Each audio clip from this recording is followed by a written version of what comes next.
વડનગરના ઐતિહાસિક હાટકેશ્વર મહાદેવ મંદિરમાં charity commissioner દ્વારા સંપૂર્ણ વહીવટ પોતાના હસ્તક લેવામાં આવ્યો છે। ટ્રસ્ટી મંડળને હટાવ્યા બાદ રાત્રિ દરમિયાન 2 જૂના ટ્રસ્ટીની હાજરીમાં મંદિર ટ્રસ્ટ ઓફિસનું પંચનામું કરી તેને સીલ કરવામાં આવી હતી।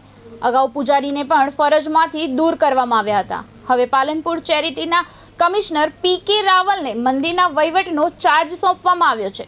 મંદિરની મિલકતો અને વહીવટી વ્યવસ્થાના સંચાલન માટે આગામી કાર્યવાહી હાથ ધરવામાં આવી રહી છે। કમિશનરની સૂચના અનુસાર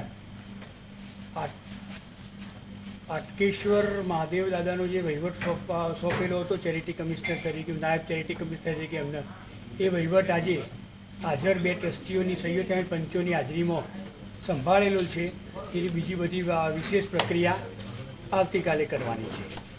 એ બધી બાબતો તમને ટાઈમે વાકેફ કરીશું। એનાથી અમારી પાસે બીજી બધી હાલ કોઈ માહિતી નથી। અમે વહીવટ સોંપવાની છે, વહીવટ અમે સંભાળી લીધો। બીજી બધી બાબત જે અમારી પાસે આવશે તમને આવતી નેક્સ્ટ ટાઈમમાં વાકેફ કરી દઈશું। Thank you.